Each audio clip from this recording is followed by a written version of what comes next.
Hi, welcome to Conversion Conversations. This is Cameron, and today I am taking a look at Transformers Generations Selects Gulf, one of the Japanese Takara-Tomy Seacons.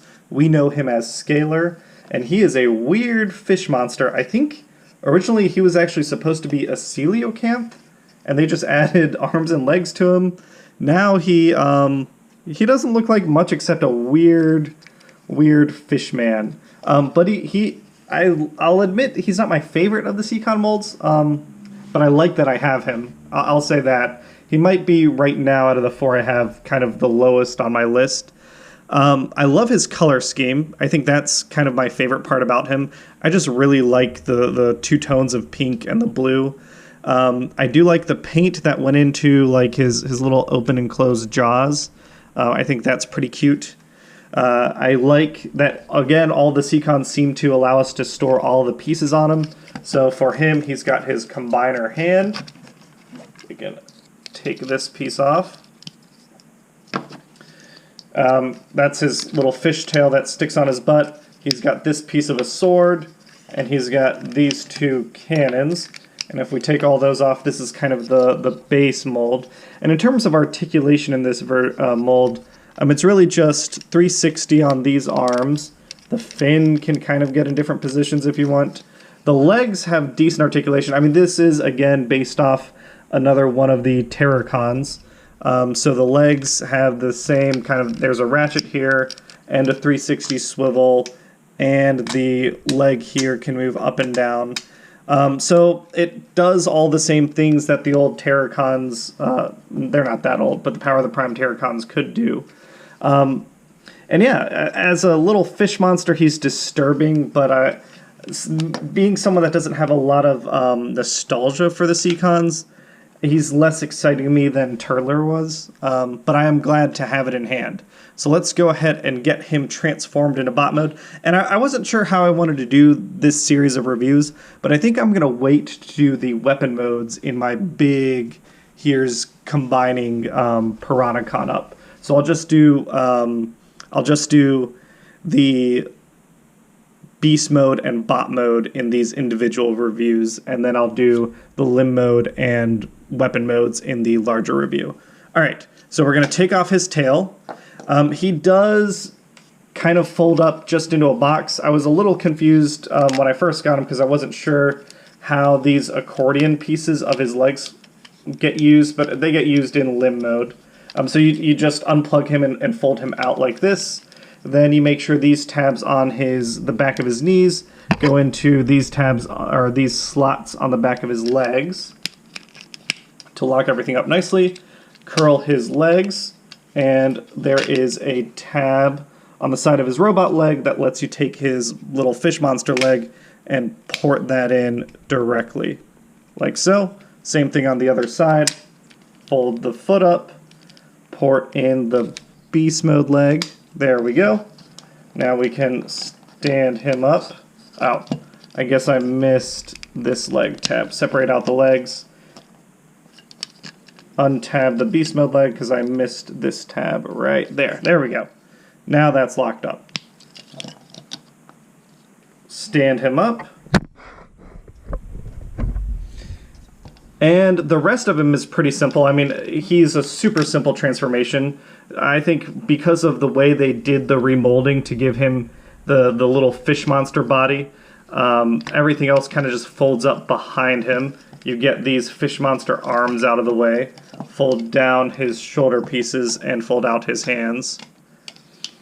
And yeah, as a result of using the Terrorcon Power of the Prime molds, which are using the Combiner Wars peg, the transformations for all these guys are pretty simple. I think I prefer to have my head up a little bit just to give him a little more articulation in his legs. But here is Skalor. And again, Skalor has a lovely head sculpt. That part I like on all the Seacons we've gotten so far. We see some yellow added to his color scheme. That's the part I like the most. The legs are, they're a bit loose, which is unfortunate. It makes sense how many times this mold has been used, that those hip joints are on the loose side. In terms of articulation, the head can go 360. You can kind of use the combiner port to get a little bit of articulation out of that neck if you want, looking up. The arms can go 360. They do have double joints, so you can get the shoulders in whatever position you want. There is a elbow joint, that's a ball joint. No real articulation on the hands, besides if you want to kind of break the wrist, you can. The legs can do a full Van Damme, almost a full Van Damme actually. They can't go quite out as far as I'd like. The knees, it is the combiner leg, which this has been a pretty standard leg for a while now, so it goes a perfect 90 just due to the way the transformation happens. And unlike Turtler, Skalor here does not have ankle tilts. He has a ankle cut that implies kind of a more natural A stance, but other than that, doesn't really, oh,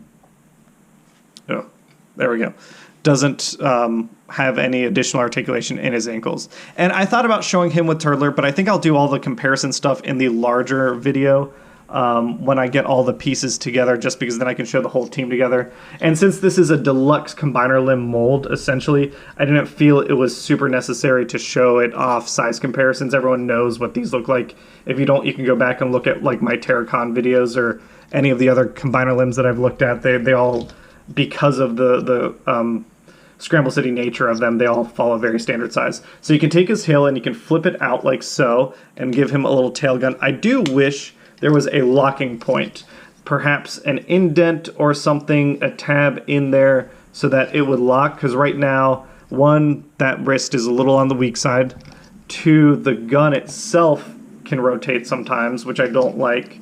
That's pretty unsatisfying. He does have his little arm handpiece, which has, it can be either direction. I like that it's bi-directional, but this can form kind of a little backpack piece or a little center body piece. He actually doesn't have, a lot of the Combiner Wars pieces have ports here so that you can peg the hand there. He doesn't really have that, unfortunately, so we can take this little peg and just stick it on his side for now.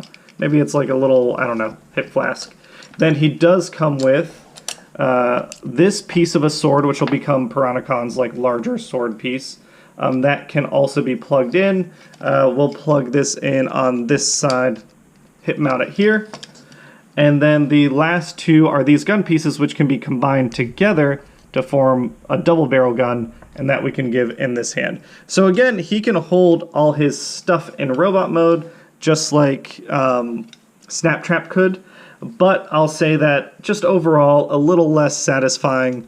The transformation is so simple, you know, it's you unfurl him, and then there he is as a robot. He's a little loose. I really wish, I'm going to see if I can apply a future floor polish to these wrist joints. That bugs me a lot. The legs seem sturdy enough to hold him, but they are a little floppy. But this is one of those where if for whatever reason you really want like an individual Skalor, for maybe that was like the only toy you had when you were a kid and you want to relive that nostalgia, I don't know that I'd recommend this one. I might go check out that TFC version that I've heard is pretty good. But as part of the larger team, I think, you know, he's going to look just fine next to Snaptrap and the others. So that was a quick look at Skalor, and again, next week I'll be taking a look at more of the Seacons. Hopefully by then all of them have arrived and we can just go 6 weeks of Seacons and then the time for Piranhacon. Hope everyone's staying safe. Appreciate the views, the likes, the subs, and all the love, and I'll catch you guys later. See ya!